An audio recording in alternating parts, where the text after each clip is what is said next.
Here we are again.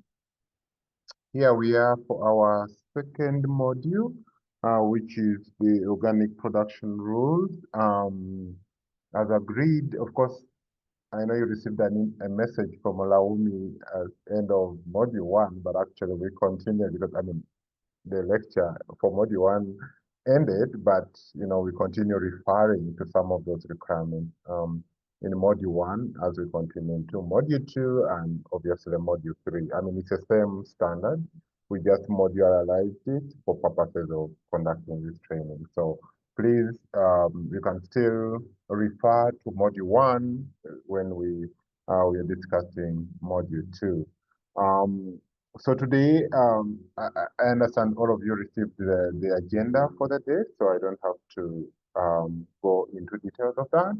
But before we get started, as always, we want to start on a lighter note, to make sure that we are all alive and connected.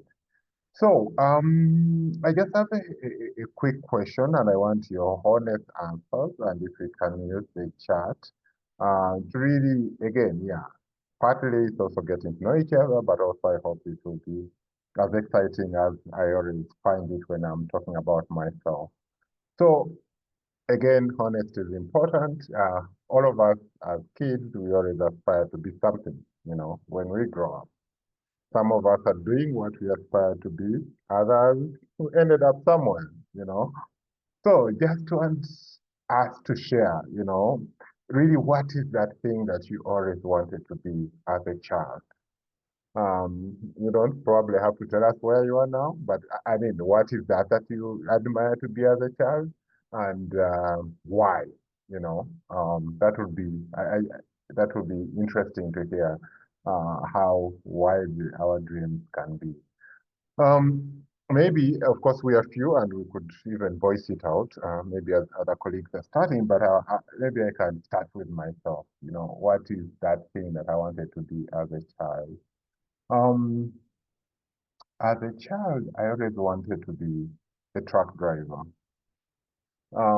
It was always amazing for me, especially the people who drive these huge trucks. It was always exciting and, watching them maneuvering, those huge trucks. For me, they always appeared as people who had certain level of determination, certain level of wisdom, even to manage. How does one man control such a huge thing? For me, it was always exciting to see. So as a child, I always wanted to be that truck driver, not these normal trucks, but the big, the trailers. It was always amazing as a child, and I was always amazed by the people who used to do that. And I would sit I grew up, for the Ugandans, I grew up in Entebbe, so I was always close to the main road, and I would always sit along the road, not far from it, just to watch big trucks passing. So, and who can take it? That was always my childhood passion. Obviously, I ended up somewhere different, but it was always exciting to watch. Okay, Green. Pepra, yes, Can go I ahead. say, man? Yes. Yeah. I had also wanted to be a musician when I was a child. In fact, it is still in me. I sing a lot of highlight music, and it is because of how I wanted to become when I was a child. And my reason was that anytime music is being played, in fact, good music is being played, you see everybody, even somebody who is sitting will be tapping his or her foot on the ground, shaking the head, and you see a lot of people on the dancing floor. So I wanted to know, so if one person can command a huge crowd like this, and everywhere, funerals, parties, music is being played, I said, oh wow, then I want to become a musician. But unfortunately, my dream never came true. Okay, thank you. It happens to all of us, but thanks for sharing. Yeah, no, that's nice. I see Fred. Fred wanted to be an IT specialist. He could help people download music in their phone for a fee that felt like free money. Currently chasing the dream. Oh, that's exciting. Oh, wow. Anybody else? Allow me, can you share yours on my screen? So Yeah. I wanted to be a farmer. Oh, wow. Yeah, I have always wanted to be a farmer. My grandparents, both sides, are big time industrial farmers. So I grew up seeing big farms, having different tree crops and they process a lot of this. My grandmother, they process palm oil, they do this, they cassava, cassava flour and all this.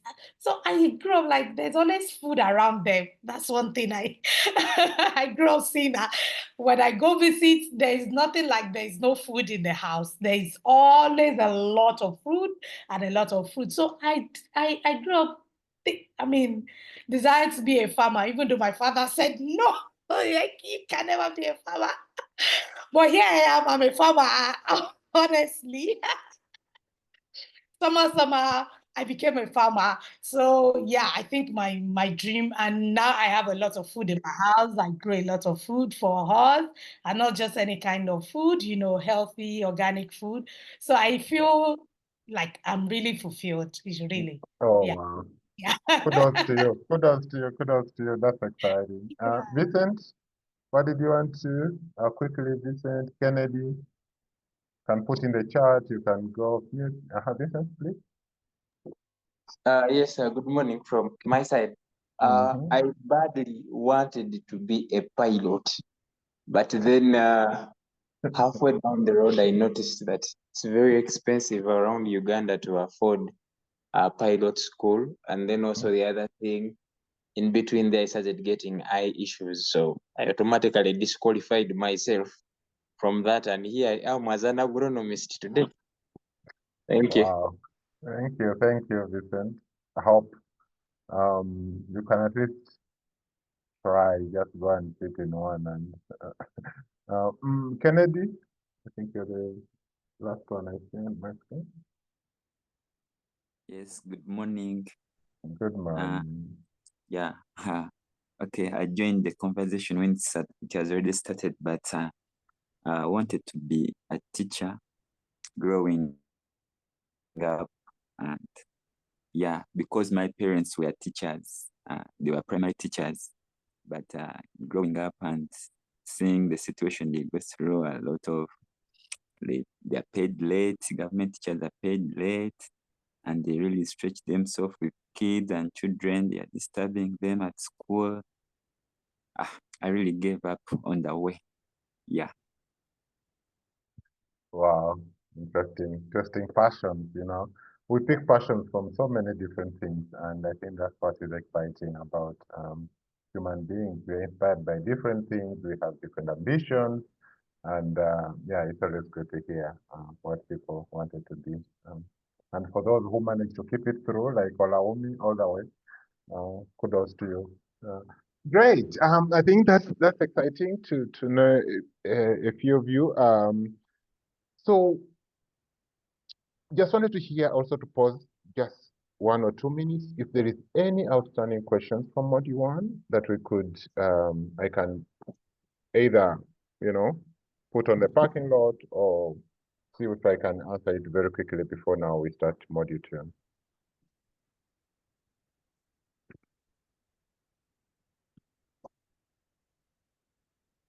Anyone?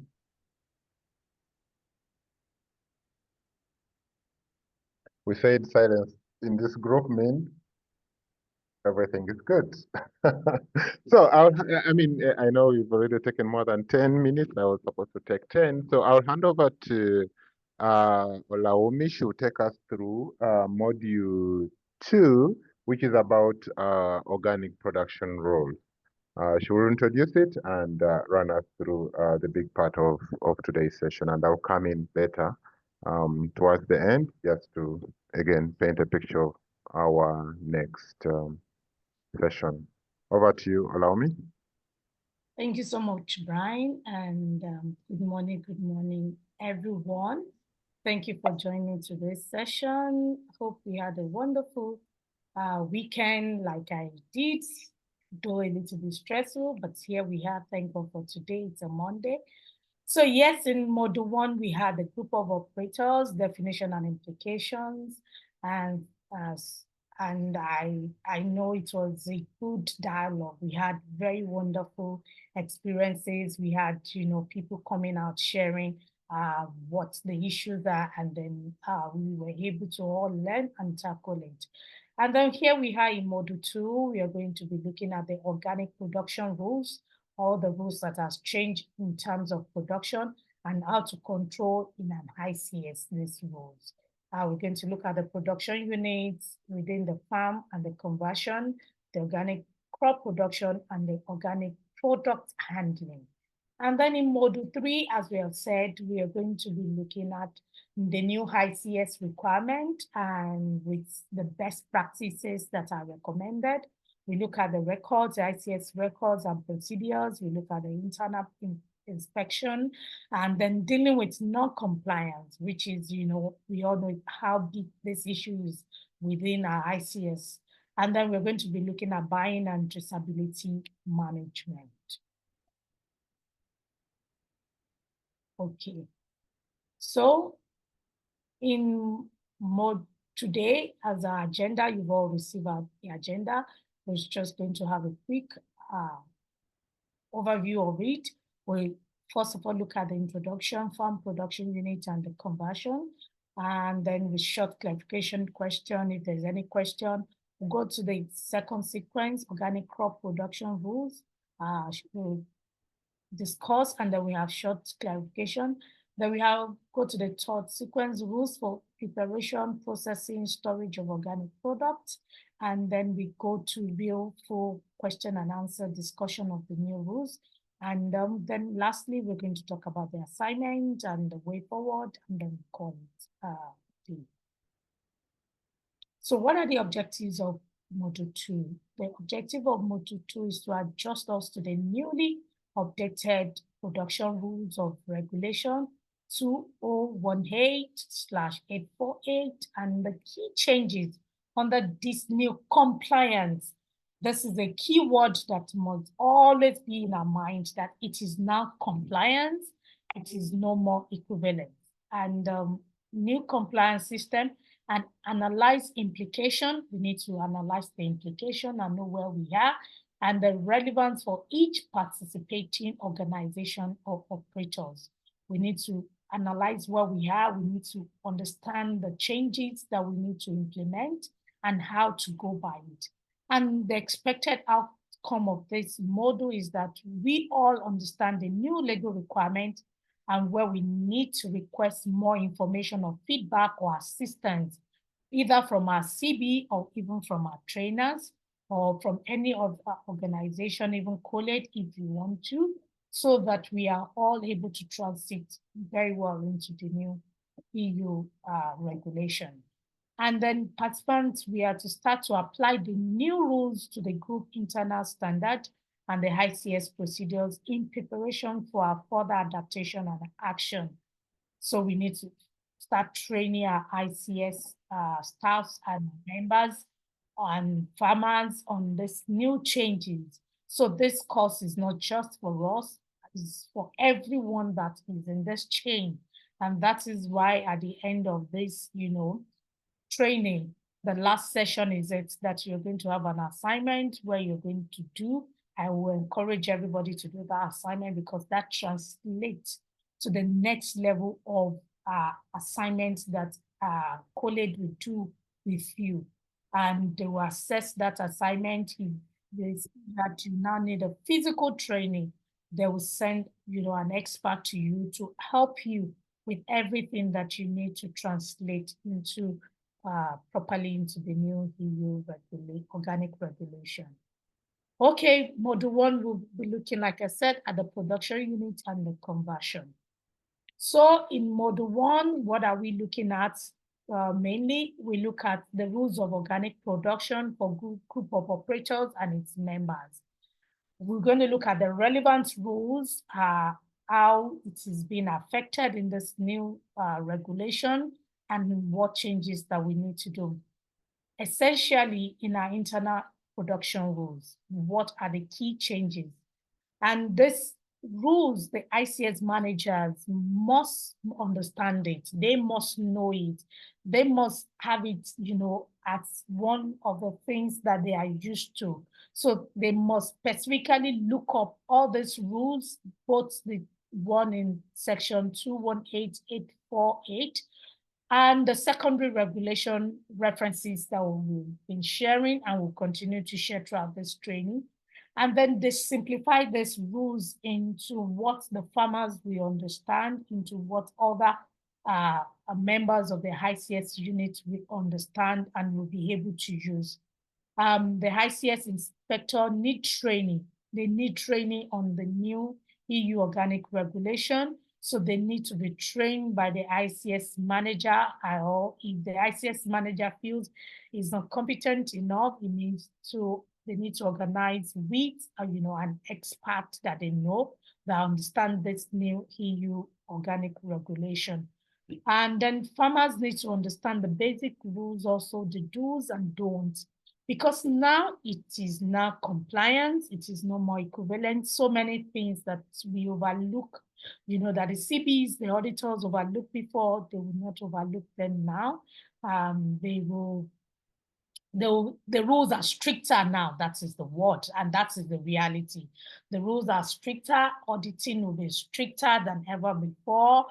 Record keeping has to be intact. So many things has to be intact now, has to be the same level of auditing that is being done in the EU is the same level of auditing that will be done even in the third world countries, in Africa, and even in Asia.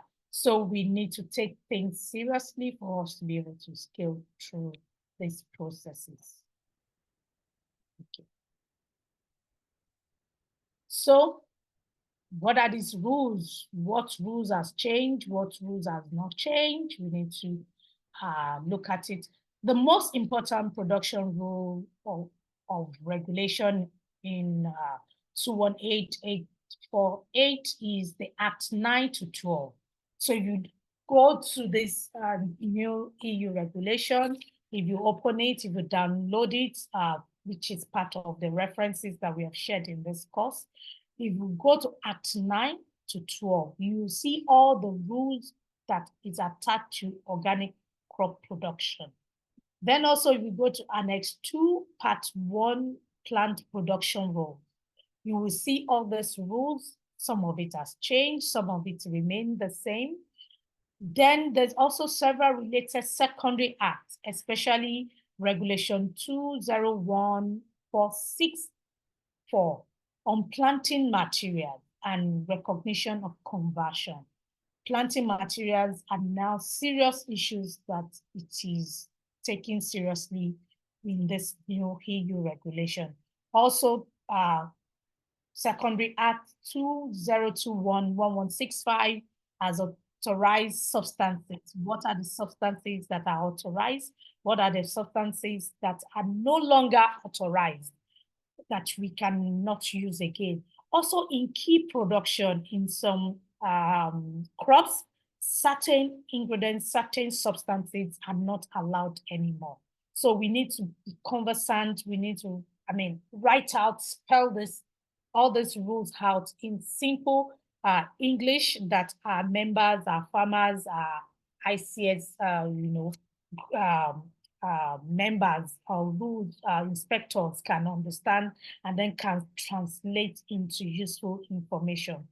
Also, control in third parties. This is found in Regulation 201-1698, especially Act 8, 10, and 24 on high-risk countries' retroactive approval of conversion, which we're going to talk about. Please go through all these rules. It's very important. It is of necessity that we understand. And if there are any questions, even during this course or even after the course, please do not hesitate to speak to us. Okay. So this is the EU regulation. If you have the number, ICS manager can find it. The EU regulation is available for everyone to, to download. But please, when you are downloading it, cognizant attention to downloading the consolidated, updated version. There are many versions on the system, so you need to look at the latest version of it and click on consolidated version. That is very, very important for us to do. Okay. Okay, so we're going to look at the member holdings and different production units. The entire farm holding management by the farm shall be managed organically. There is no issue, no discussion about this. The entire farm has to be managed organically. Even though, let's say, for example, mango is what my ICS, the group of operators are into their mango. But on this mango farm, there are plantain, there are oranges, there are other things. There are even probably maize that we consume or the farmer is going to consume. There are vegetables that we eat, they're going to consume at home.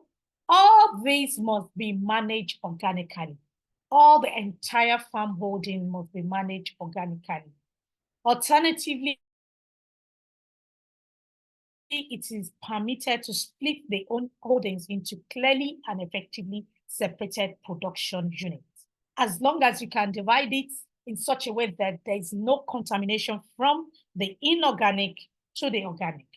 But I bet you if it's on the same field, it's on very close to each other, there might be a lot of drift. So we have to encourage our farmers as much as possible to please ensure that they actually translate all these their units into organic production.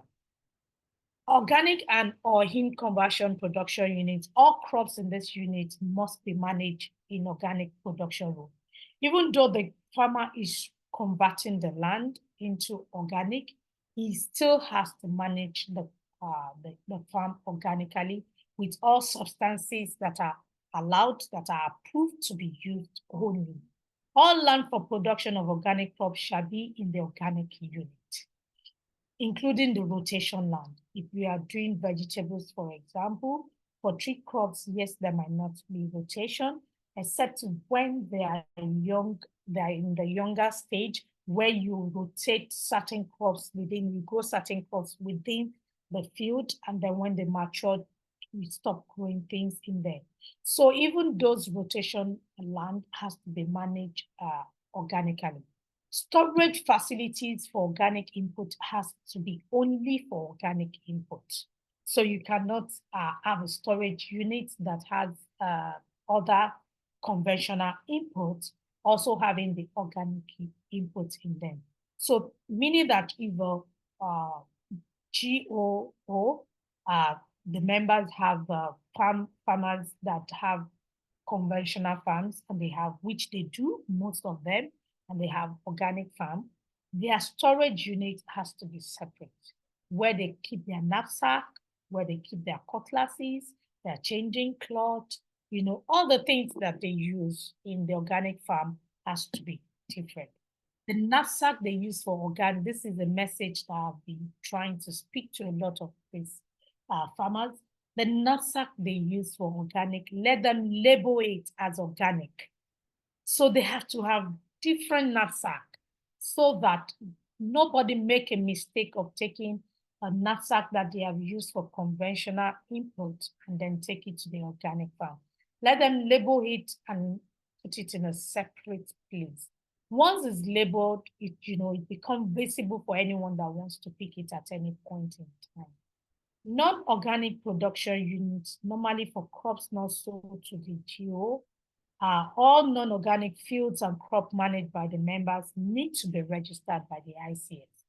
So now, whether it is organic or it is not organic, all the entire farms, whether even for food consumption at home, for family farms, all these must be registered by the ICS. So there has to be, excuse me, different columns stating what the farmer has on the organic production for the GO, The farmers can also belong to, two different geo or two different products, but not the same product, not the same crop. It has to be listed. So the farmer has, let's say, for example, 20 hectares or 20 acres, whatever. What is the production for organic? 2 acres of mango, 2 acres of coconut. Well, that section for organic is one side on your document. Then the inorganic is on one side. What is the acreage of it? Is it in plot? Is it whatever you are using, which you can use to convert everybody's land into units that will be convenient for you? That has to be stated, and what is on it has to be stated in your ICS document. This is essential now. This is, something that you have to map and you have to have. It is a rule under the new EU organic regulation.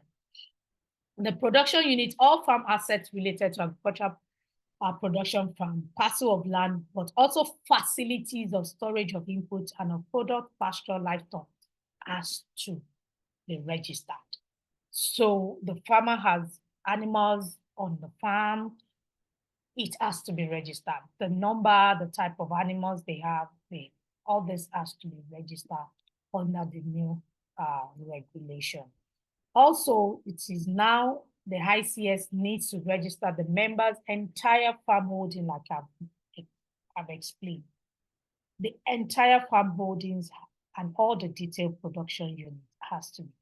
It is a rule now that we cannot joke with, we cannot play with, we just have to follow this rule. So I know a lot of us, many times we concentrate on, the organic, and then we leave the inorganic or in conversion, and we do not have a detailed information about it. So right now we have to go back and have the detailed information of the entire production units that this farmer, member of the GO will have. Okay, so the separation of production units as required by the EU regulation implies more than just separating organic and non-organic fields and crops. You have to separate the storage unit. If farmers are doing conventional and organic, they have to separate their storage units. It has to be totally clearly labeled different storage for the crops.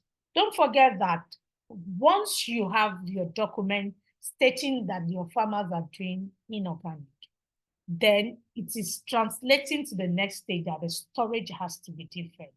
So you cannot produce a document that shows that that the farmers, they cannot produce it, the farmers cannot produce a document showing that they are doing conventional, and then there's no storage facility for conventional. For an auditor, for the CB, it shows that they are using the same storage unit for both transactions. So they have to understand this. They have to know the implication that it has to be separated. If they don't have money to build a new storage facility, the one they have can be partitioned, divided, properly, the entrance divided into two, so that there is no correlation of anything from the organic moving into the, inorganic. Also, preferably separate tools. Like I said, your knapsack sprayer, other tools that we use in harvesting, it has to be separated. We know that these things are, sometimes expensive. The baskets, things, the crate, things that they use, they might not be able to, start buying all these things newly. If that is the case, there has to be rigorous cleaning to ensure that there is no risk of contamination. The ICS inspector, internal inspector, must ensure that these things are cleaned properly before harvesting. And every time they use it in the conventional, they also need to clean it properly, so that at every time it is well cleaned. A lot of times I go to fields, I see crates, a lot of these crates are, even literally there is no harvesting, they are not clean. So this is something that we have to ensure.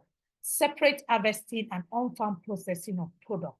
If you are doing processing, if you are, those who do dry process their foods into dry products or take particular aspect of the crop and then convert it to something else.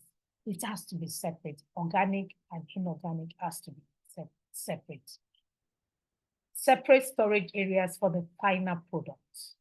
So once you now have a final product, for those who are doing processing, this has to be separate storage facility for the final product.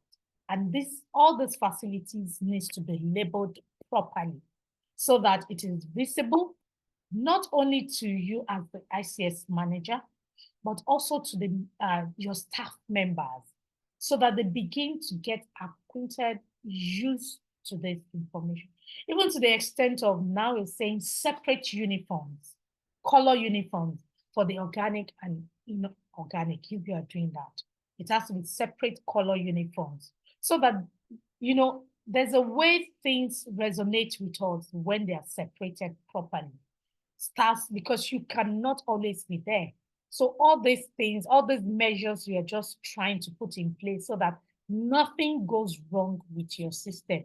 And when there is inspection, you know that all this will be checked properly and you have already scaled through.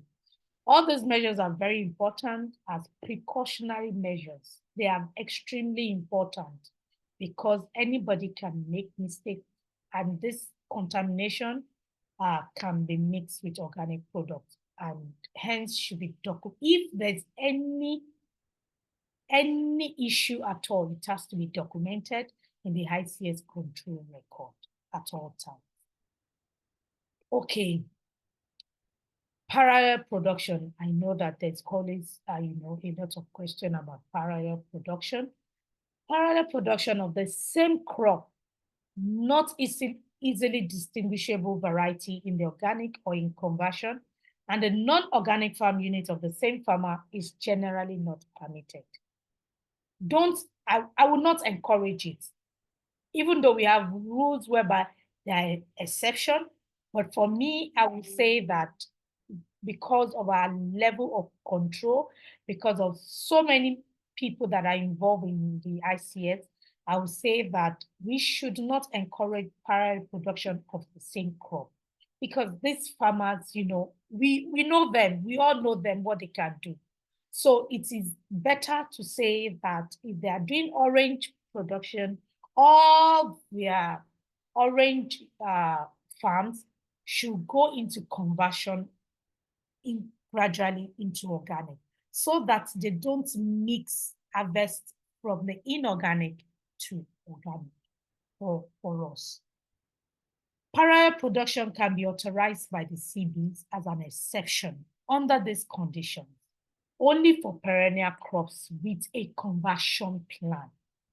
Only for perennial crops with a conversion plan, meaning that you are already in the process of converting all the land, all the crops on that farm into organic. You have the plan, how you want to go by it, how that ICS group wants to go by it.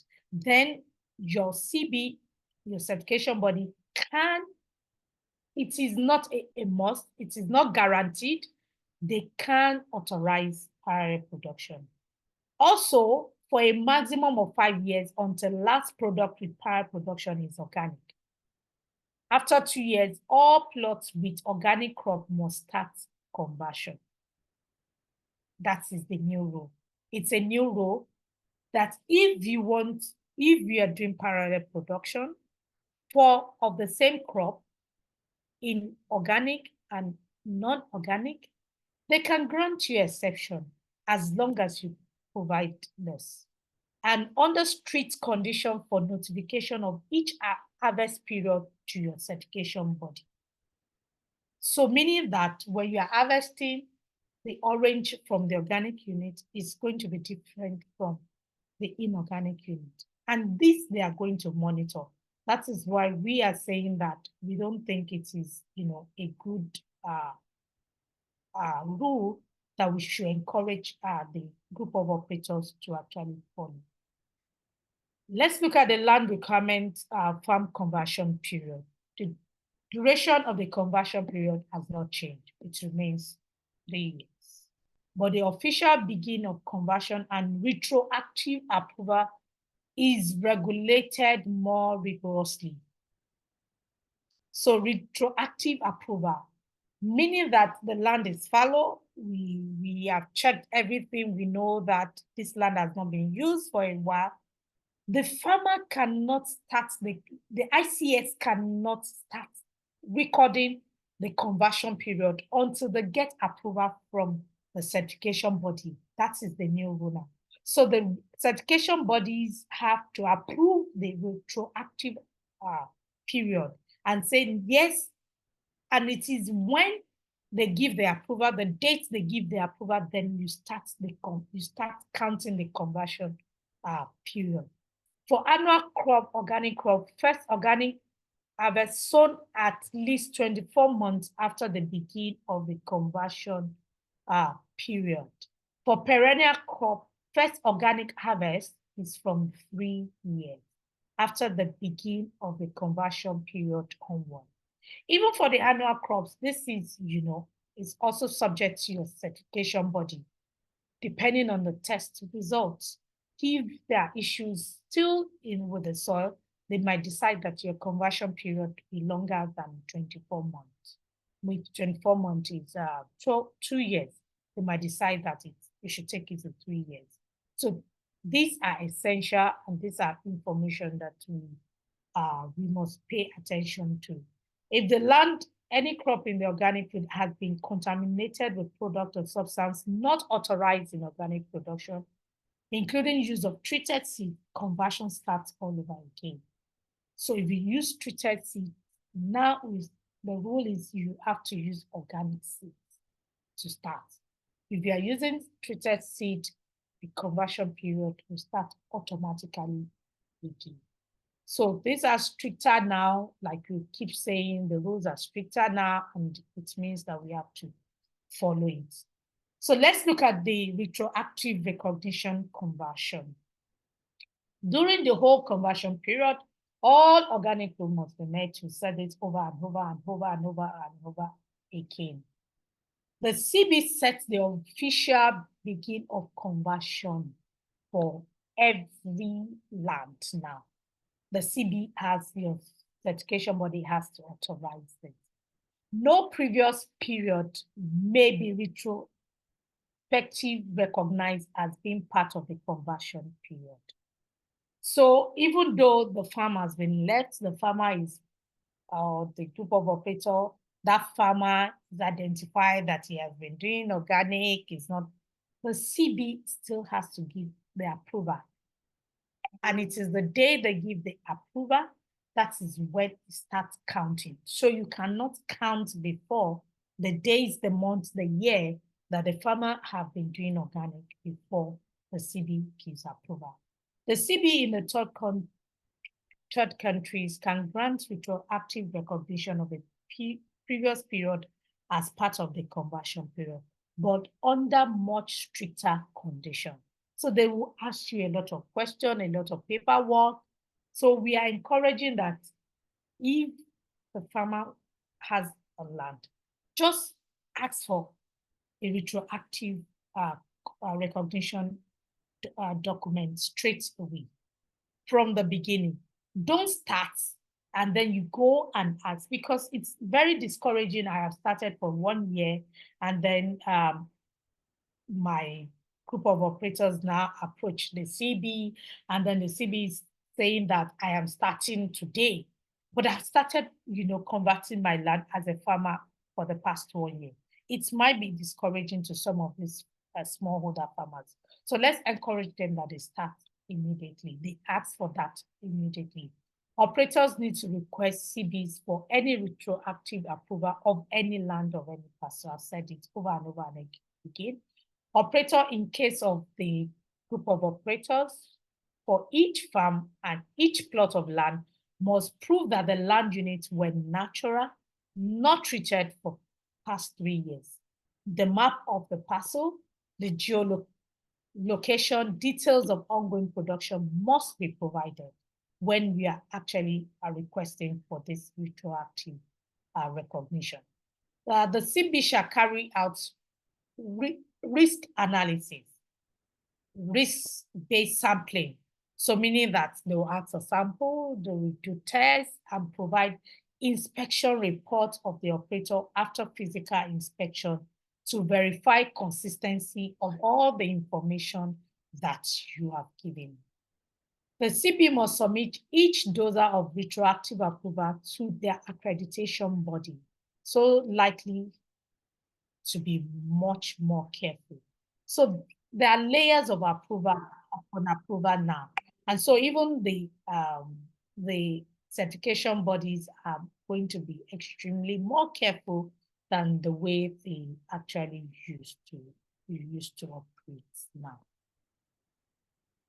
The ICS have to have documented ICS procedure for registration of your group of operators, members, or adding new fields or activities for existing members.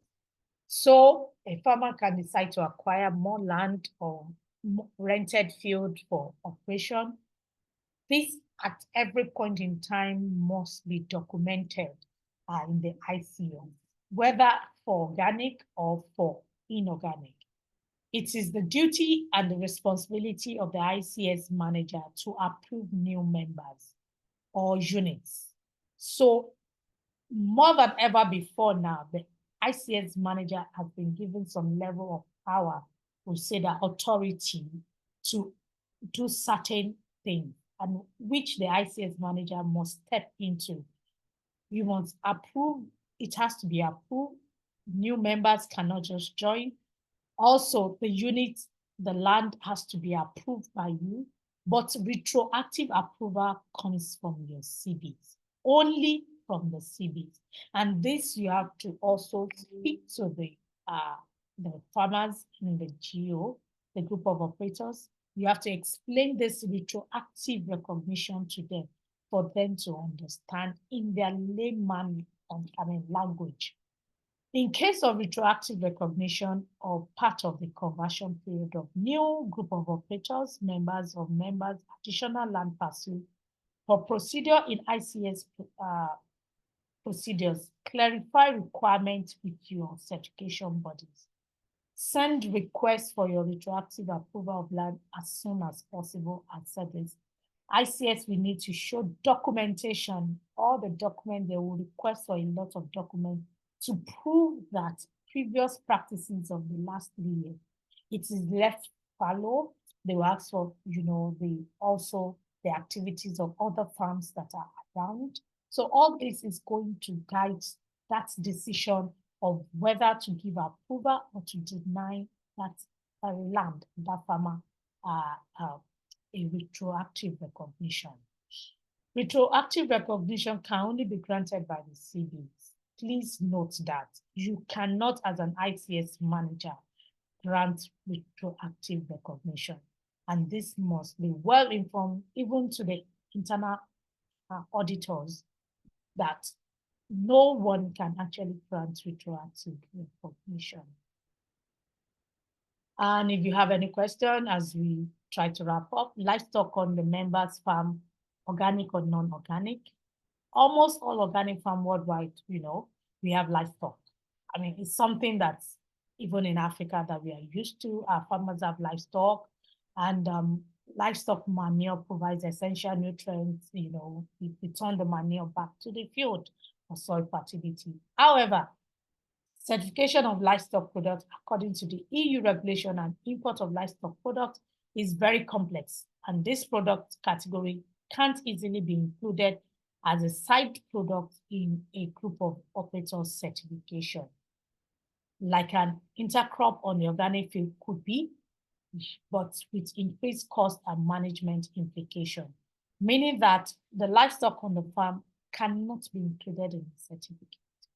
So because the certificate now, we carry the crops, so the farmer cannot include their cows. They cannot get certification for their cows in Africa.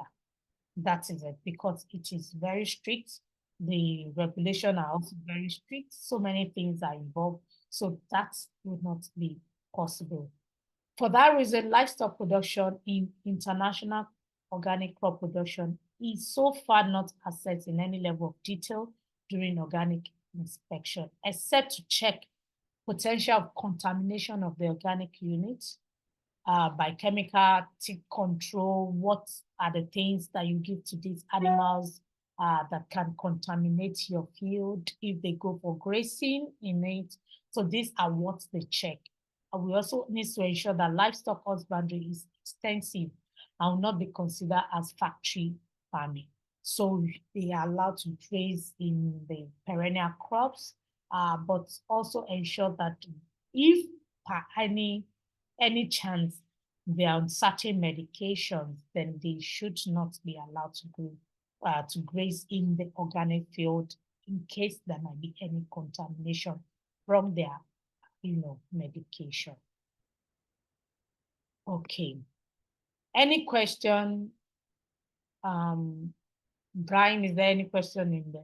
Yeah, there is one question, but I think do you want to pause now and take questions, or we do them at once towards the end? We can. Someone is already. Sunday is Okay. raising. I see a hand. Maybe we can take the hand, and then I'll track the others in the chat and we answer them Okay. together. Tunde? Yeah, please. Sunday, you can go. Yeah, good morning. Good morning. Good morning. Yes, my question is with regards to the land retroactive conversion period. So for my company, they're dealing in hibiscus flower, and we have farmers in our outgrower program that we've been training on organic principles for the past 3 years. So this year, we decided to apply for organic certification with EcoSat. Okay.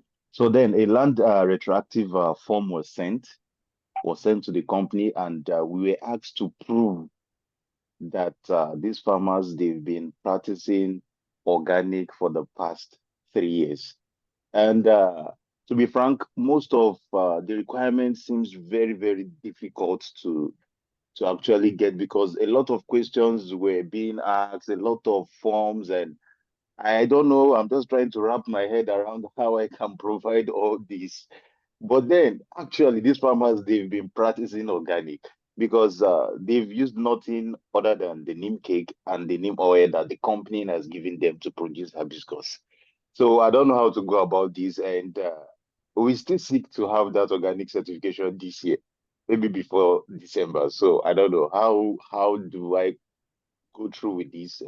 I don't know your advice, and I'm just a bit lost. Yeah. Are you in Abuja? Which area are you? No, I'm in Kano.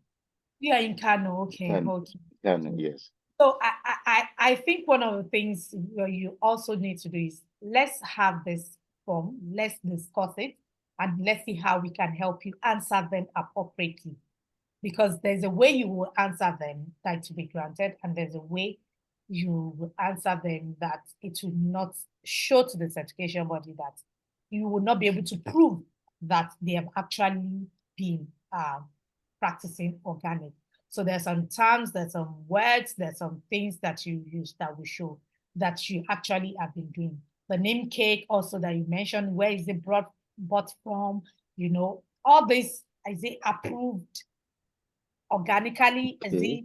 Is it organic? Is the fact that it's neem cake does not mean it is organic. You understand? These are other things we're Yes. going to look at. So is it organic? Is it if it's certified, that's the word. If it's certified as organic, if it's not certified as organic, other inputs they use, the seed they started with, where was it gotten from? All these things are what we're going to look at, and then we can actually look at the questions and be able to discuss them essentially, and then help you to right to justify that these farmers have been practicing organic in the last 3 years, and yeah. But apart from that, also, have you been able to map their entire fields and their organic and inorganic production unit? Do you have the detailed information of their operations and all that? Yes, Okay. I do. Okay. I have that. So I mean, let's have it with Brian, and then we'll be able to. I think should be able to help. Or Brian, what do you have to say to that? Sorry. No, I mean, let's get the details on that. And again, I think it's a unique case. So maybe no general rules, but yeah, with more details, then we can advise accordingly. Okay. I appreciate that. Thank you. Buffo. Hello. Hello. My question is with the retroactive approval. Okay. I can foresee a bit of frustration on the part of the farmers when applying for approval from the CB before they can clear their land. Anytime there is a delay in the approval from the CB, the farmers will be impatient because we depend on the weather to prepare a land for planting.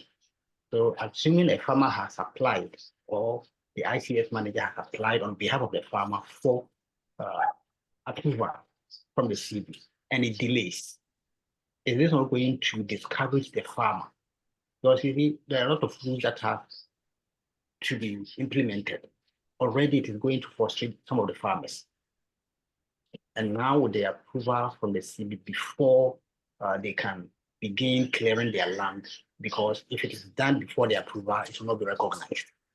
So my point is, won't it discourage the farmers from even going into organic because of these so many rules? Thank you. Well, the truth of the matter is, Brian, do you want to answer? No, I wanted to chime in quickly. I think farmers can continue with the operations. They don't have to wait for approval before they clear the land. It's all about, and of course, CBs are also required to meet certain requirements in terms of, providing these approvals, etc. So they need to work through their systems in order to provide that approval, including, asking a few questions, and sometimes, depending on the information you provide, they even need to run some analysis, soil sample, whatever. I mean, I don't know. It depends on the complexity. So for me, I wouldn't advise your farmers to wait for the approval before they clear the land. Yeah, they can go ahead and do whatever they need to do on the land as the other process goes. It's not written in anywhere in the new requirements that farmers need to get the approval before they start, planting or whatever. They should just they continue with the process. They should just make the application, knowing that the conversion will start from the point when they get the approval, but it doesn't stop them from, starting and doing whatever they want to do on the land. Is that helpful at all? So again, you don't want to keep them in limbo because the approval hasn't come, so they can't, do anything on the land. Let them go ahead, do whatever they want, but of course, knowing that whatever action they are doing on land has to remain, compliant. For example, if it was fallow and now they are clearing it, so wherever they are getting the planting material, they should have that at the back of your mind. If it was fallow and then now you clear it and use, conventional treated seed, then it takes it all back to, to the starting point. So I think so long as whatever they are doing does not compromise the argument they are making for retroactive recognition, then it should be fine. Over to you, Olaume. Yeah, thank you, Brian, for actually clarifying your last statement, because clearing of the land, is so important in organic that these farmers do not compromise at that stage, and then while they're waiting for their approval. And knowing fully well that you as they as the group of operators actually want to sell to another country. So the rules has been set, it has to be followed. We have to look for a persuasive way of them understanding that these are the requirements of who wants to buy your product. So the person who wants to buy your product, who wants to eat your product, has the power to decide what his rules are. And so this is where we have found ourselves, and we just have to have a way of balancing and then planning ahead with these farmers. So they don't need to literally wait. They know they want to do this.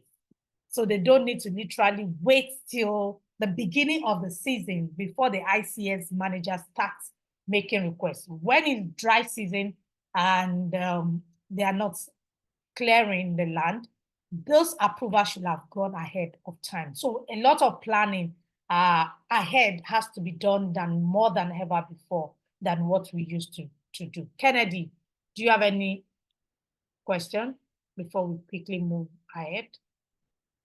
Check the time. All right, thank you very much. To me, I don't know.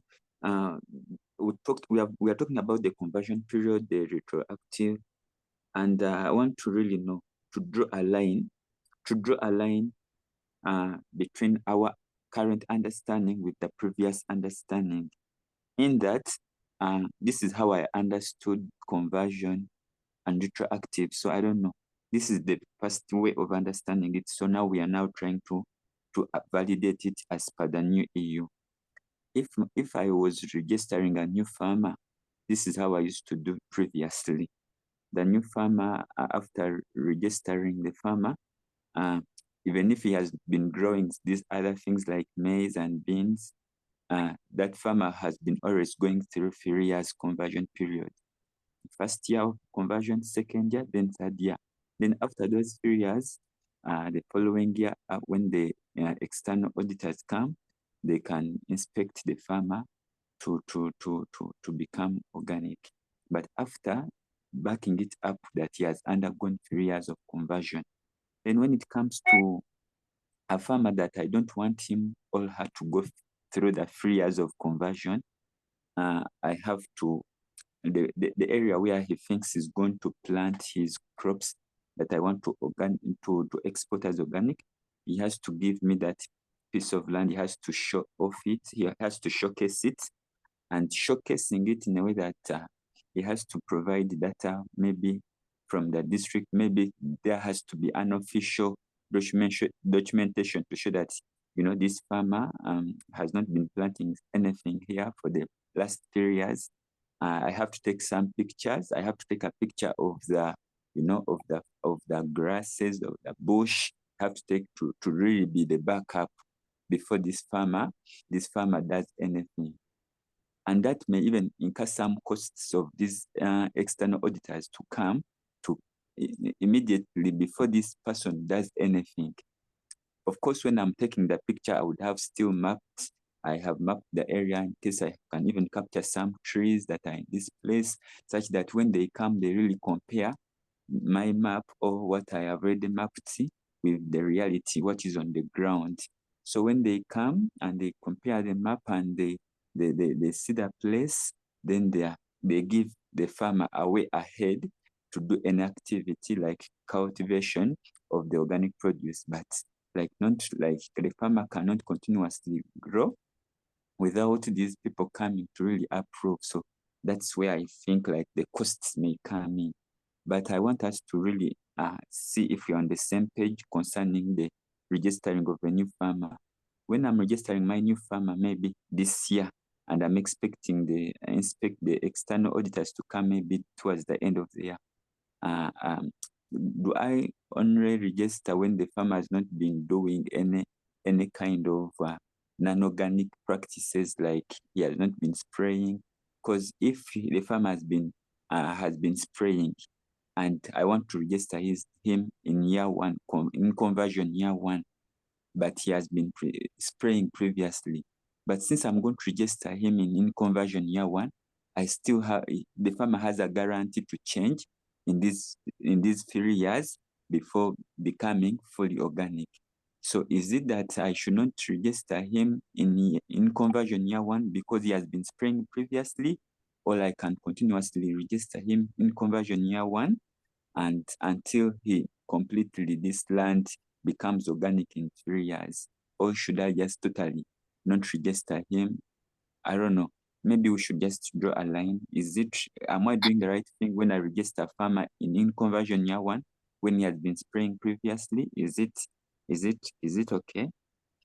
Yeah, I think Right. that is it. Okay, Yeah. no, Kennedy, thank you. That's an interesting case.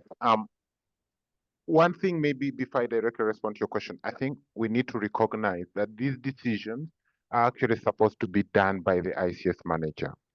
You as the ICS manager, you are the one to determine, what needs to be done or how the process runs.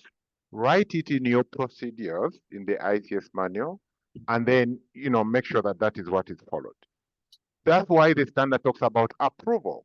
So the determination of who goes under conversion, the full conversion of 3 years or 2 years, or who goes through retroactive, recognition, is done by the ICS manager. You are the one who determines that, okay, this farmer, based on what I've seen him doing, I'm convinced that they don't need to go through the full term of the conversion.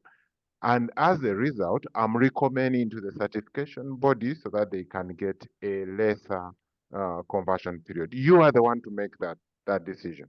Of course, the inspector will, if it coincides with their visit, they will hope to, to verify that. But this process goes on through the year. So meaning, just like registration of farmers happen anytime. You can register in January, you can register in March or in June when the inspection is going to happen in October. You just have to keep the certification body notified. So you don't have to wait for the inspector to come before you do those activities. Do them as and when you need to get new farmers, as and when you need to, get those lands approved, the ETC. Just make sure that before you start the conversion, the certification body has agreed to your decision. Back to your question of, do you register them when at the point when they've, stopped using chemicals or whatever? That's all your decision. The question, the requirement from the standard is when farmers start conversion, then they can only apply organic principles. They don't do anything. So from the point when you register them to start conversion, anything that happens thereafter has to be organic and for the next 2 years or for the next 3 years. When they're in conversion, they can't go back. So anytime they go back and use something that is not allowed, the conversion starts again. That's the rule. But ultimately, those decisions have to be taken. That's why we're doing this training. So you know what needs to be done. You, the ICS manager, take those decisions and only inform the CB. But the requirement, the regulation says the determination of retroactive conversion has to be done by the CB, not you. You can determine who goes through 2-year conversion, of course, for annual crops, 3-year conversion. That one you don't need to inform the CB because that's normal procedure. But where you think somebody should take less period, that's when the CB comes to weigh in, and only when they provide the approval, that's when the conversion starts. I hope that is helpful. Yes, it is. Thank you. Thank you, Brian, for this clarification. So let's go to second module, plant production general requirements.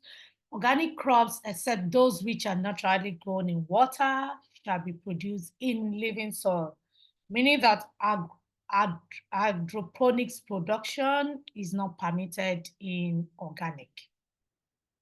Under the new EU regulation, organic regulation, hydroponic production is not permitted. permanent production in containers not permitted, except a few specific plants. So you cannot be planting mango, banana permanently in containers, and then those ones are not permitted, except few specific permanent production. I know hemp is one of them, and those ones are allowed. So you need to look at the ones that are allowed if you're in that category.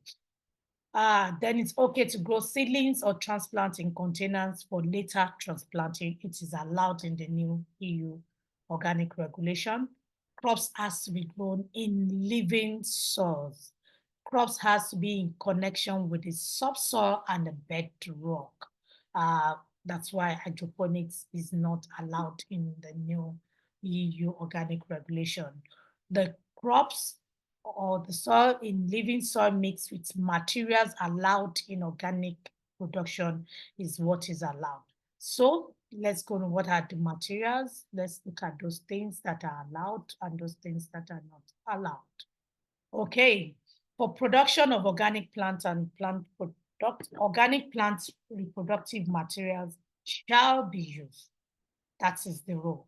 Plants reproductive materials means plants or any part of the plant, including seeds, as any stage of growth that are capable or intended for producing entire plants. So your seedlings has to be organic. You have to prove that your seedlings are organic, that you are giving, that the farmers are using. You have to prove that your seeds are organic. Use of untreated, non-organic planting materials in a third country may be authorized by the CBs. May be authorized by the CBs. You have to discuss this with your CB. You have a nursery. You've already, before now you have the nursery. You have the seedlings cut from somewhere, and then you have nest them organically, and then all the treatment in the nursery is organic. But actually, where those plants were actually grafted from, you were not sure whether it's organic. This has to be authorized by the CB now that it is accepted. This discussion has to go on. Only when organic or in conversion plants reproductive material is not, must be authorized before soy planting. Only when organic or in conversion plants reproductive material is not. When you use like what I've explained, you have to get authorization from your certification body. Authorization granted only for one season at a time. You can only get the authorization just to one season at a time. Treated seeds prohibited in organic units now. We can no longer use treated seeds in organic units, even in the third world countries.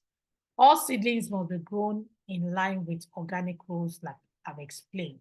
So even though the crop that you are grafting them from is not in an organic unit, you don't have the organic unit, but the materials has to be grown.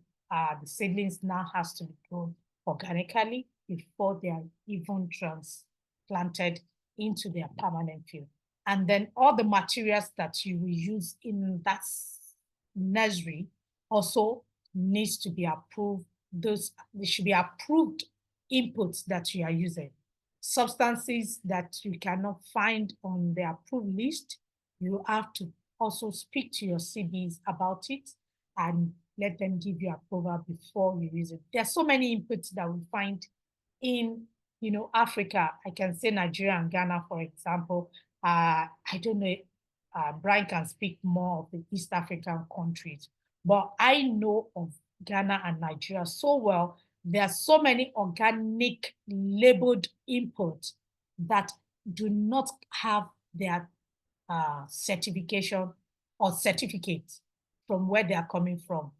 We just finished a conference in Abuja, and then there are many organic inputs that were brought, and I'm asking for the certificate from the country where they have been exported from, into Nigeria. And here they don't have it. but they are claiming organic.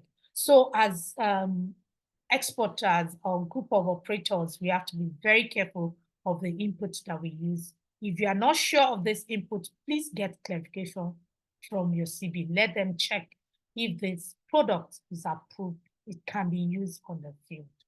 No GMO product is allowed in the organic field, in organic food, in the feed itself, or as a plant protection products, fertilizer, soil conditioner, plant reproductive material, microorganism, processing aid, animals in organic production, no GMO product.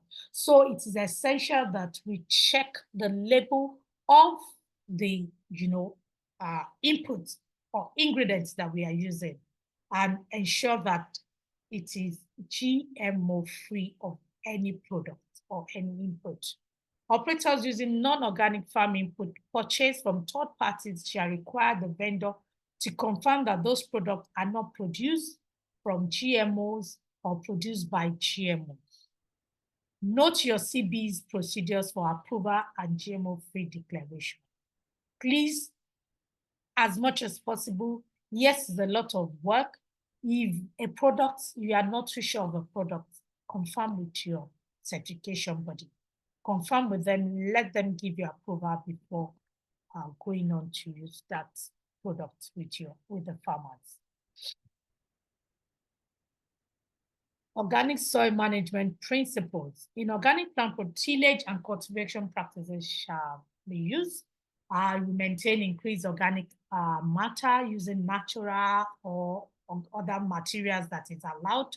We enhance soil stability and soil biodiversity, ecosystem biodiversity. You have to ensure that you prevent soil compaction, that your soil is not compacted. Water and air is going into your soil all the time, and there are no soil erosion on your fields. You have to do a lot of cover cropping. If there's soil erosion, to guide, to save the soil from being washed away. You have to maintain and enhance soil life. You have to do a lot of, microbial activities that will bring your soil back to life. Even when you are doing tree crops, a lot of people do tree crops and then they say because it's tree crops, they're not doing fertilization, they're not improving the soil. Don't forget that the roots goes deep into the soil for tree crops, and they tap nutrients from all minerals from the soil, and this is what is being taken up and which later is used to produce the fruits. So it's essential that we replenish the nutrients that has been taken by the tree back into the soil. Nourish plant primarily through soil ecosystem. External inputs shall be kept to minimum. Yes. And all those external input that you need to use, maybe it's organic fertilizer, please ensure that it has organic certificate. It is carrying a certificate that is approved, that whether any CB has approved that certificate, not just any kind of certification, organic certification, before you use such input on your farm. Naturally, we are saying that do compost, do more of compost, do crop rotation, do crop diversity, tree crops, do, you can do cover cropping with, leguminous crop to resuscitate the soil, to build the soil organic matter. You can do crop rotation even within the tree crops. Unit, you can do crop rotation of different crops that the farmers can now eat those crops, but those crops has to be grown organically. They cannot grow maize, beans, green beans inside the mango, the orange, or whatever, and then they are using inorganic inputs. No, it is not allowed. So that maize, that beans, those things that they are rotating inside the tree crops has to be grown organically. And Trees also for biodiversity. They need to plant a lot of trees, use a lot of agroforestry system, have a lot of elements that they can play around. Compost is important. They can make a lot of compost, a lot of other type of compost, bokashi, biofertilizers made from natural element or natural product that they can get within their farms. Within the organic unit farms, they can plant a lot of things that they can turn into the soil. Cover crops can be turned into the soil to fertilize the soil. Green manuring also is there. So all these are what are important that they need to do. Plant diversity of tree crops around the farm also to create a different synergy. When they do all this, the leaves drops and then they replenish the soil automatically. When they do all this, there'll be less external inputs that will be brought into the farm units. So we're going to look at the organic use of fertilizer and soil conditioning. Total amount of livestock manure that can be used is not more than 170 kg nitrogen per hectare per year. Must be used.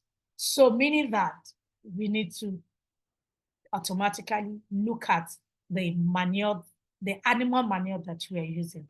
Different animal manure has different nitrogen rates. So you have to be able to calculate depending on animal and depending on the country you have, because we feed our animal different things. So it is what you feed your animal with that will determine the quantity of nitrogen that is in the manure. So you have to be able to determine that, and you cannot put more than 170 kg of nitrogen per hectare, not acre, per hectare per year into the field. Also, preparation of microorganisms that I've mentioned, a lot of microorganisms that you can culture that is available that we can culture in the environment. Biodynamic preparation can be used. All these things are different preparations that we can prepare using different elements, different manures, different leaves that can be found in our ecosystem. Plant-based preparation and macroorganisms can be used. Only if the nutritional need of plants cannot be met by crop rotation, by applying livestock manure, organic compost, that use of fertilizer and soil conditioners authorized for use in the EU organic production listed in the regulation should be used.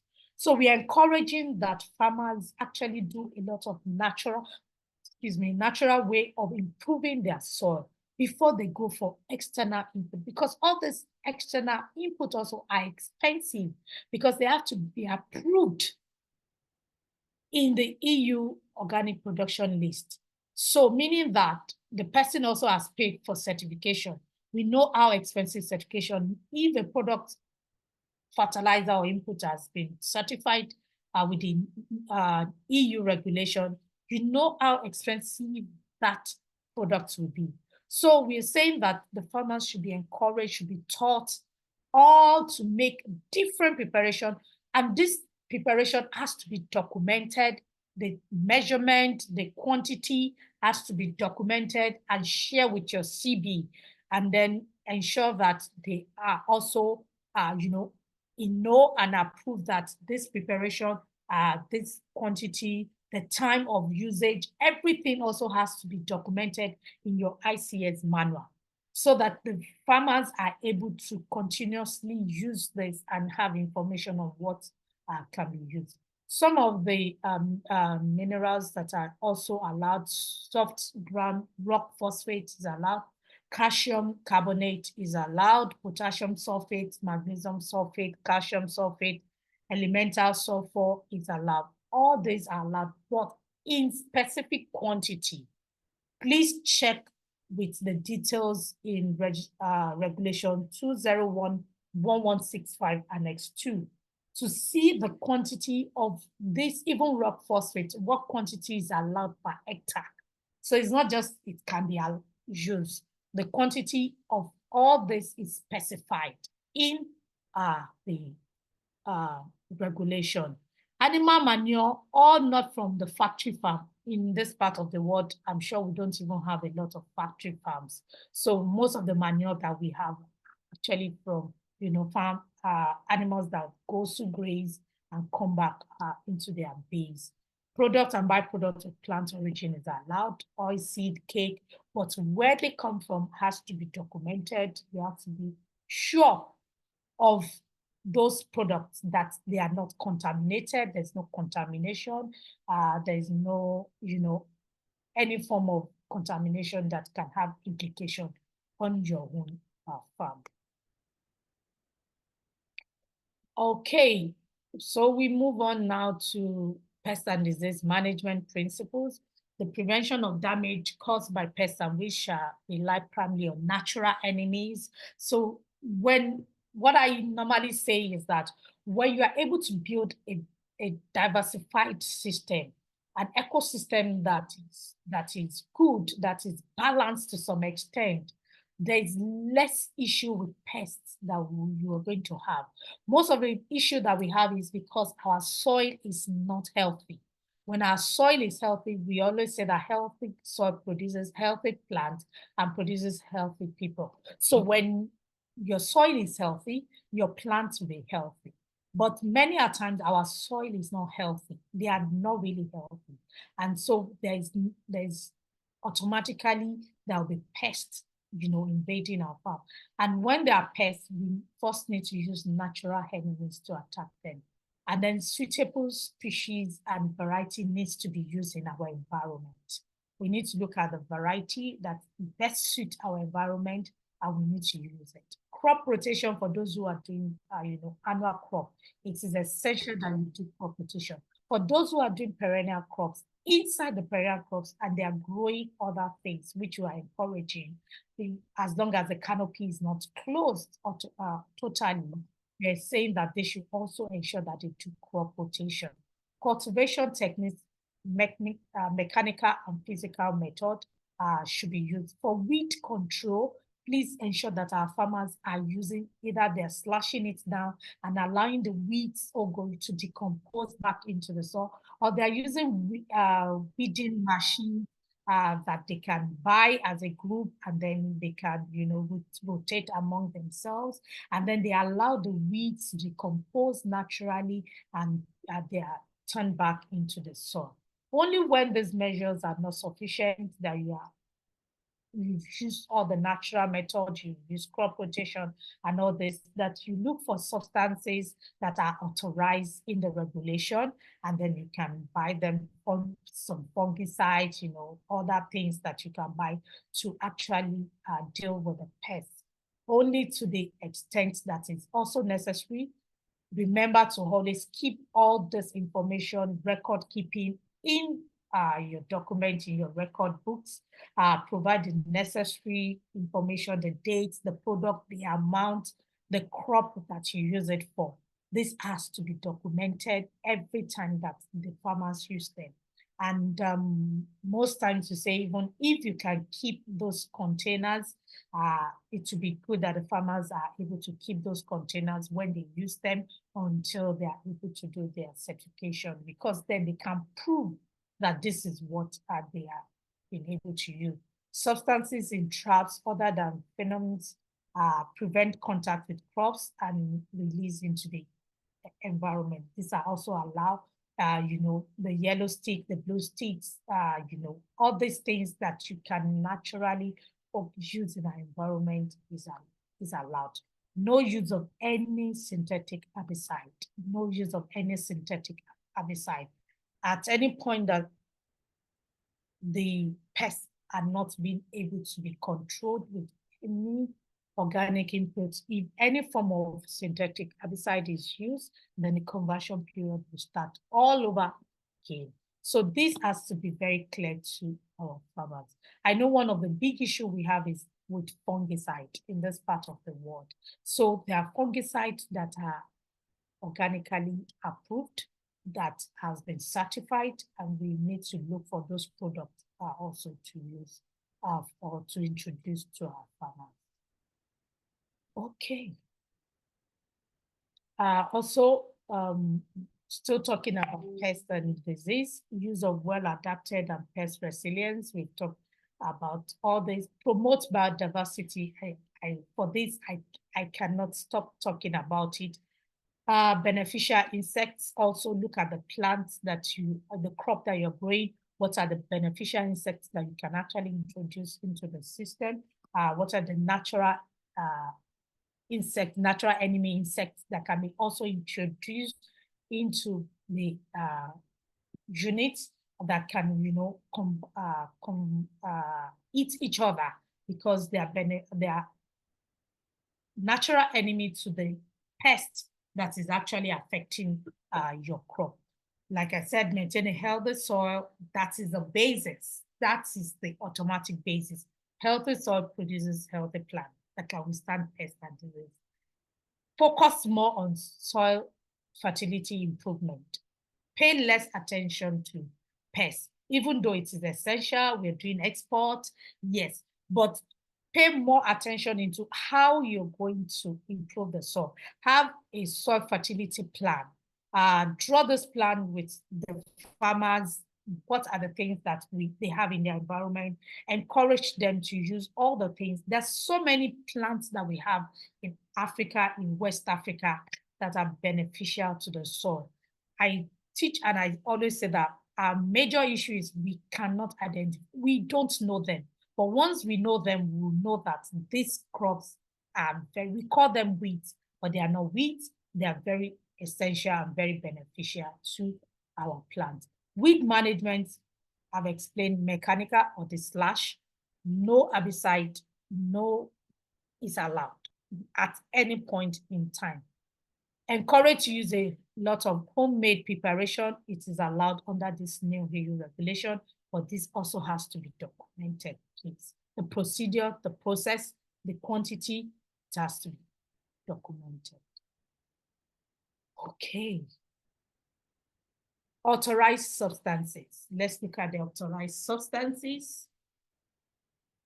Only the products and substances listed in Annex 1 of Regulation 2021-1165 may be used. Important, many substances have very specific and new conditions. Please look at each product, look at the conditions that are attached to it. New and potential critical substances must also be authorized for use in the EU agriculture. Please specify plant oils that are allowed. We have your name you have your citronella oil, you have your clove oil, you have the spearmint oil, the orange oils, the tea tree oils, these are all allowed. Sulfur is a lime, lime sulfur is allowed. Copper oxide is allowed, but it has amount that is allowed and in which crop it is allowed. Ethylene only in bananas, in potatoes, in citrus. There's also new approval for pineapple. I'm not sure it's out, Brian. Can you confirm that if this approval, has been a lot of debate about the approval for pineapple, ethylene being used in pineapple. I'm not sure till now the approval is out for pineapple. So we have to be sure. Brian, you wanted to say something? No, yeah, I just wanted to say that it is still allowed for pineapple within certain limits, but obviously there are still many organic pineapple producers that and I don't think it's gonna be, in any case, if there is any withdrawal, that will be progressive. I don't think it's gonna be one-off, because that would cut off so many producers that are currently using it. So I think, yeah, certification bodies will give further details, but yes, many organic producers still use this thing. Yeah. So please clarify with your certification body that you want to use ethylene if you are doing pineapple especially, and let them give approval that you are allowed to use it before you go on using it. Specific microorganisms, including viruses listed in the regulation 540 2011 is allowed, not that has GMO, but only if the microorganism strain is authorized for use in the EU. So there are a lot of microorganisms that are allowed in the NOP that is not allowed in the EU. So if we are under regulation, if you are certifying to NOP, to JAS, and also to EU, you have to be careful with some of this, what is allowed in EU. For me, I would say that you should just stick to what is allowed in EU, because if the same product is being sold to two or three different, countries, or you are having certification in 2 to 3 different countries, NOP, JAS, and EU, the best is to just get the EU and use the allowed substances in the EU, which all the substances are allowed also in NOP. But there are some substances in NOP that is not allowed in EU. So you have to be well informed about all this. Brian, you have your hands raised there. No, mine is quick. It's just time check. We have some 30 minutes. Yeah, and I know we Yeah, still have thank you. some on processing. Yeah. Yeah, so let's move on quickly. I'm not sure anybody is doing wild collection here, but wild harvest of plants is considered. So please, for those who are on this course, nobody is doing wild collection. There's no shea butter, shea nut producer here.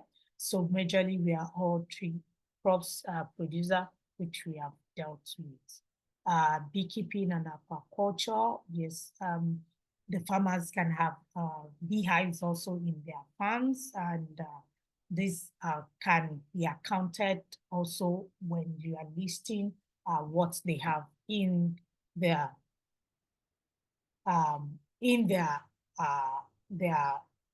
document. I also know that honey production cannot be certified as wild harvest. It has to be beekeeping, and it's beekeeping equals livestock production. Yeah. So let's quickly go through the rules for handling organic products. This is the short.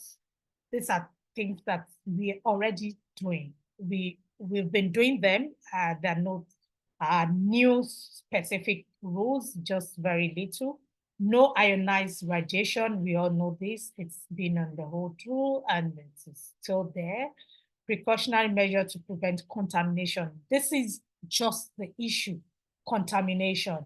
I always use this example. You don't have a truck, you have to hire a truck to go and harvest. It's not for your company. You have to ensure that that truck is washed the morning that you're going for harvesting properly.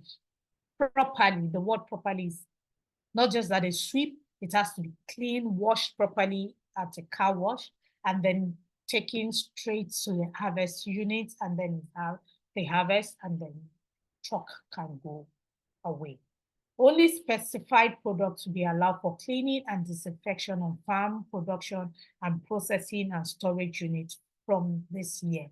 This is included in Regulation 2021-1165. So for storage cleaning, please check the products that you can use if you need to use any kind of product, especially because, in this part of the world, we have issues with rats and other rodents and all those things. So to clean our processing unit properly, to our storage facility properly, check the product. Records shall be kept to allow check-up precautionary measures, traceability. So please ensure that even those things you use for cleaning, record everything properly. Farmers will observe organic production rules during harvesting. Please, those who are doing tree crop production, observe our organic, don't let the crops fall to the ground. Make sure that they are clean and separately used machineries that are used. Only permitted ingredient is used. If you are doing processing, your storage facility from one unit to the other is labeled, is, in a systematic way, no contamination during transporting. I have given an example of that. The ICS must be checked during internal inspection, that post-harvest activities and storage are in line with the organic production rule. So it's not just crop production that you focus in. Your storage has to be inspected during internal inspection. Your processing unit has to be, if you're doing processing. Said that only authorized substances may be used at any time for pest control. Please check for your storage facility. Okay. Transport, still on the transport, the group of operators, farmers deliver to a purchase center. You have to ensure that the receipt to farmers and purchase record are kept properly. Documented reception, check, member certification status, yield. All this has to, if you are harvesting on the field of the farmers, you have to weigh it there and ensure that records are kept properly. Also ensure that you have done your internal control very well before you do your external audit. Ensure that all the rules, all the things that are not properly done, they are actually managed very well before you do your external audit. Precautionary measures and traceability at purchase center and during collection is important. Purchase staff needs to be trained in organic production rule. So it is more than essential now that everyone in the value chain needs to be trained. So it's not just the farmers that need to be trained. Everyone needs to attend to your organic training, and this has to be documented. Those who attended the training has to be signed, so that when you're having your inspection, your external audit, it is shown that you have trained your people. Everyone is well informed about the rules. Organic products to be kept separate. Please ensure that this is in a designated area. This is well done. New ICS must also do an annual inspection of each purchase center. Purchase procedure will also be externally inspected. So please, the chain is going to go through all the cycles. Yeah. Storage, ensure that we store properly. We keep saying this. Have pallets, ensure that the pallet after each cycle of production is brought out, the entire storage is cleaned properly before you start a new production cycle. Before you start a new processing, don't mix the old goods with the new goods. Ensure proper cleaning of the facility. I've gone to many facilities that you see the old products and then they're putting the new products just by the side top. Please ensure that there is distinct, separation of all this, and record is being kept. Yeah. Okay. Yeah. It's the same information that we have all over this export certification of inspection. This is something, each imported consignment to the EU needs to be accompanied by a certificate of inspection. This is what we have been doing before, but now the certificates of inspection are issued electronically and can no longer be issued on paper. This has been a rule since 2022, which we have been following. New rules for prior notification before arrival via the traces, minimum 1 working day before arrival. The certificate of inspection must be issued before the consignment leaves the third country. Now you cannot send your products while the certificate of inspection has not come. There's an issue that was raised recently. The consignment actually got to the destination, left the port before the certificate of inspection actually arrived. And the CB is working on it. trying to prove that they delayed, blah, blah, blah, and the product cannot be delayed. But the receiver at the other hand says the rule says, which is within the EU country, says that the certificate of inspection should have been issued before the consignment. So please ensure that planning on top of your work with the CBs to ensure that all these documents you get them before the product, especially those who are exporting fresh produce. It is more delicate when you are dealing with fresh products. For those who are processing into dry, yes, it's already dry, so you can take a few, consideration. But when it is fresh product, things has to be done faster than ever. New boxes to be filled on traders, registration, estimated time of arrival, product category to be included, the trace connection with customer, and upload of commercial document. Please ensure that you go through this, platform. If there are any information or anything that you are not clear about with the new rules now, you can ask all these questions before we finish. Okay. Yes, in the next 10 minutes, we have, Brian, can we do 10 minutes for discussion? Because I can see a lot of questions on the chat, even I've not checked them. I can see quite a lot of them. No, thank you so much, Elon. That was, I'm sorry for rushing you. Uh, the time is never enough with this new regulation. Yeah.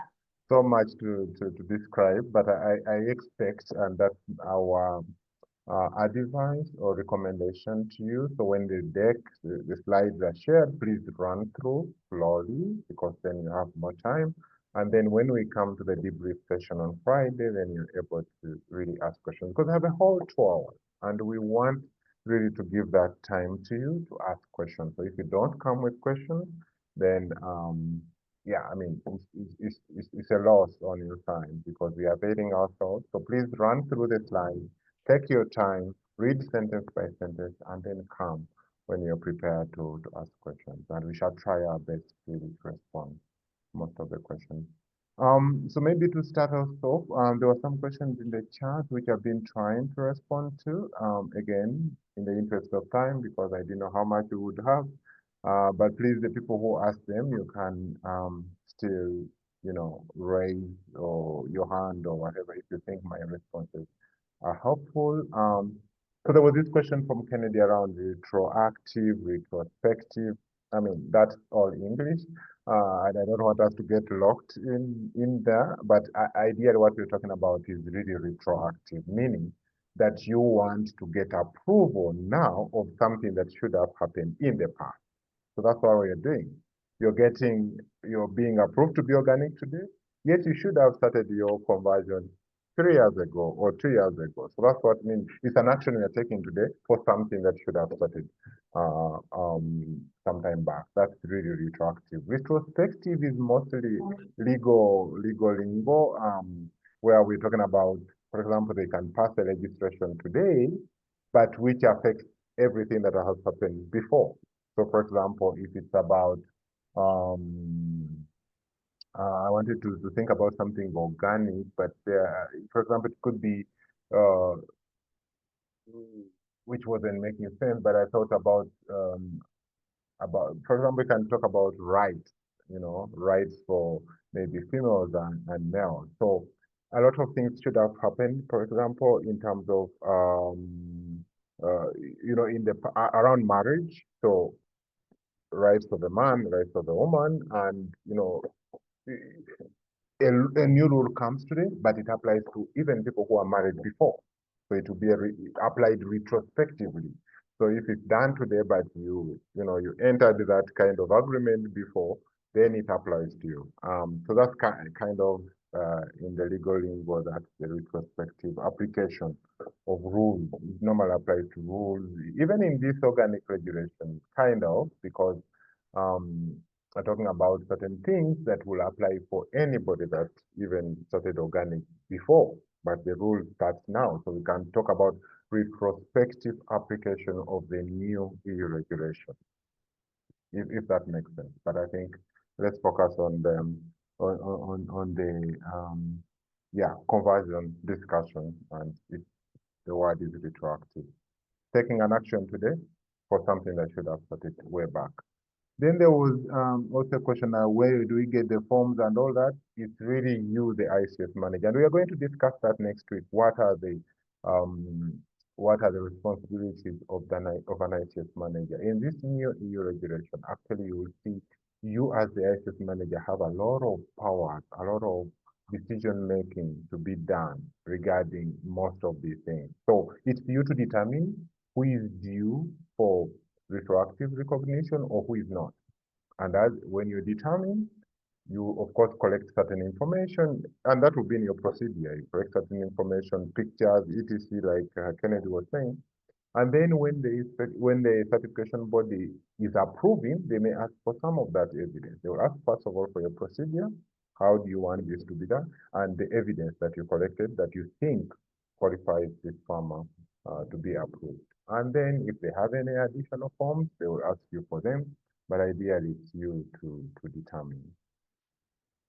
And like I said, again, yeah, it's about compliance. So the honors of proving beyond reasonable doubt. Now I'm back to legal language. Is you, the IHS manager, you're the one to prove that yes, this farmer deserves to get the retroactive recognition. If you can't prove as the IHS manager, then definitely it will be denied. So you have to, again, prescribe what you think is achievable.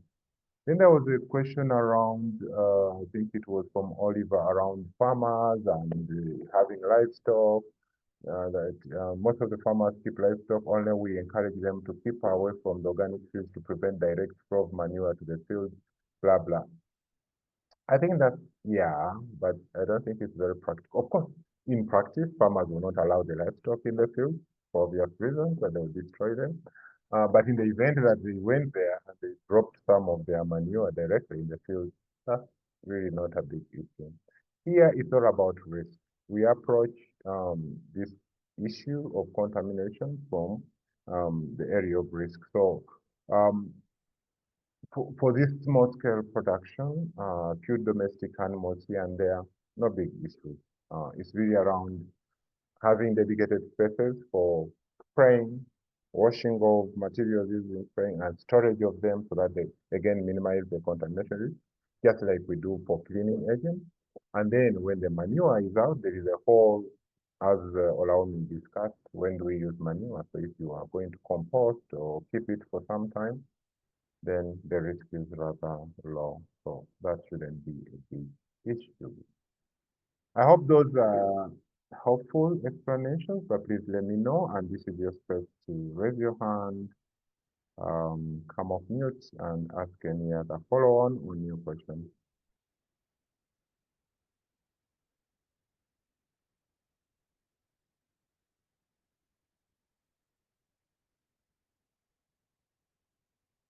Any questions? We still have, we're actually rushing now. We still have some 8 minutes at our disposal. Of course, I'll take about 2 towards the end for laying our plan for the next session. But yeah, please feel free to ask.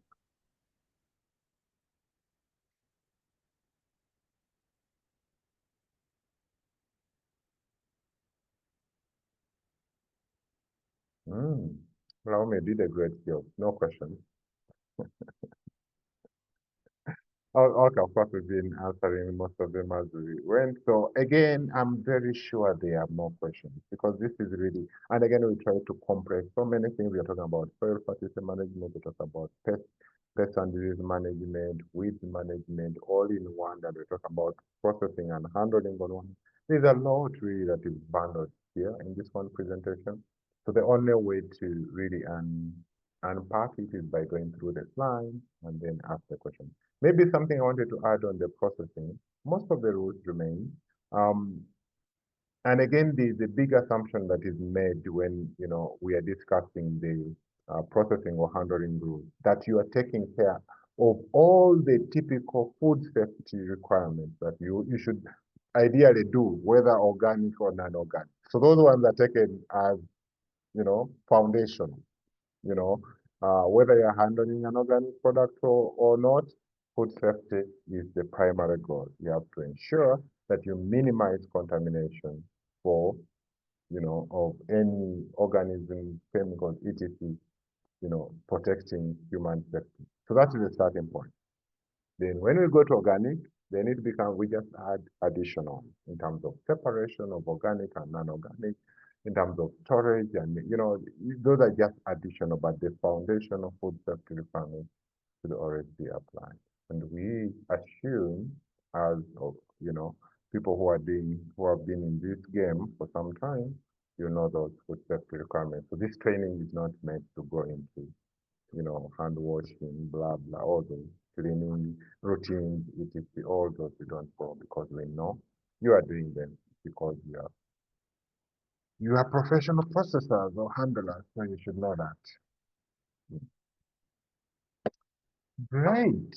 If no question, which I love, then I have less work to do. So next session, Friday, and it will be a debrief around this subject. Please, again, this is the third time I'm saying it, go through the slide deck. Please come with questions. Don't come. We shall avail ourselves. We will have maybe 1 or 2 exercises, but we really want to hear from you. Please come with questions and let's have a discussion. I really like, and I have to commend you for last Friday's discussion. Most of you were really active, and we had a lot of engagement. We want that. We want to hear from you. You are the people who are doing this thing on the daily, and the others want, so when we hear a case from Uganda, and the people from Uganda will learn from it. So we want that cross-exchange to happen. So please come with your questions and let's have a discussion. We are going to have an assignment for this as well. So as soon as we complete the session, go online, go to the platform, you'll find the assignment. You download, do the assignment and upload. The requirement is by Wednesday. Preferably Wednesday evening, you've uploaded all the assignments, so giving us enough time to review them and also derive some questions for the discussion. Or in the worst case scenario, please make sure that by end of day Thursday, you have submitted your assignment, because then that gives us only Thursday evening to look through them. Friday is really too early for most of us, so we don't have time to look through. So please try to do that. And remember, we want 100% submission of assignments. There is no room there. So if you didn't do the first assignment, please do it and submit it, as well as do this one and submit it. We shall need 100% your assignment before you can qualify for the certificate, as a reminder. So please, after today's session, go in, download the assignment, do it, upload it, and then you'll be good. And then the other assignment is to read through the deck, get questions, and come when you are loaded with questions on Friday. And we shall be happy to respond to you. So that's what, allow me anything to add? And there's a quiz for the week also Oh, yeah. on the page. So yeah, you can already attempt it today or wait. Until when is it open? Sunday until Okay. Sunday. Great. So please. Also, the quiz is 100%. So, but if I were you, I would actually read through the deck, make sure I understand everything, come with the questions on Friday, ask all the questions I need to ask, then attempt the quiz. So I know that I'm equipped and I have everything fresh in mind. I wouldn't advise to rush to taking the quiz now when you've not gone through the deck and when we've not had the discussion. That would be my recommendation. Yeah, and I hope everyone received my emails yesterday. So it actually states to you what you have not done in the introductory and the module 1. And so with that, it helps you to just go to do the activities that you have not done. And hopefully with that completion, you'll be able to start the module 2 on a good note. So Great. I think we are, yeah. No questions, no comment. Anybody has a question or comment? Going once?